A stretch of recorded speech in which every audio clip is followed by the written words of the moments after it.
अजित पवारांचा काही काळापूर्वीच झालेला अपघात अजूनही ताजा असताना त्याच पार्श्वभूमीवर पुन्हा एकदा हेलिकॉप्टर प्रवासाबाबत भीती वाढवणारी घटना घडली आहे। उपमुख्यमंत्री एकनाथ शिंदे मुरबाड येथे एका कार्यक्रमासाठी हेलिकॉप्टरने निघाले होते, पण अचानक पायलट कडून इमर्जन्सी लँडिंग करण्यात आलं।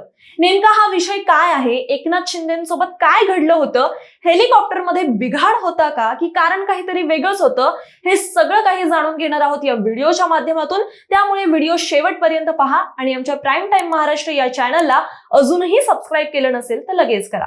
उपमुख्यमंत्री एकनाथ शिंदे हे काल मुंबईतील महालक्ष्मी रेसकॉर्स मधून हेलिकॉप्टरने निघाले होते।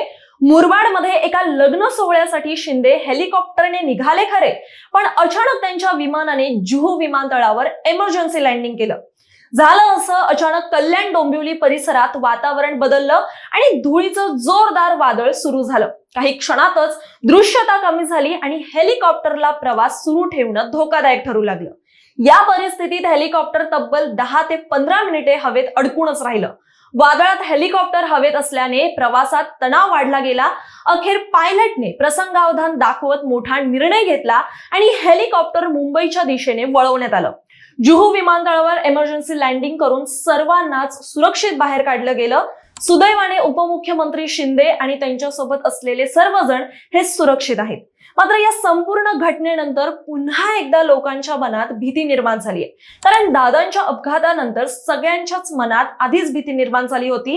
त्यात VSR कंपनीवरून झालेला वाद, नेते मंडळींचा सातत्याने त्याच हेलिकॉप्टर मधून प्रवास आणि त्यातील धोका यामुळे हवाई प्रवासावर पुन्हा एकदा प्रश्नचिन्ह निर्माण झालाय। दरम्यान कल्याण डोंबिवली दिवा आणि आसपासच्या परिसरात अचानक आलेल्या धुळीच्या वादळामुळे वातावरण काही काळ पूर्णपणे ढगाळ झालं होतं। शहरात धुळीची चादर पसरल्यासारखी परिस्थिती निर्माण झाली आणि लोकांना काहीच दिसेनासं झालं। तसेच हवामान खात्यानेही आधीच अवकाळी पावसाचा अंदाज वर्तवला होता आणि हा बदल त्याचाच भाग असल्याचं सांगितलं जाते।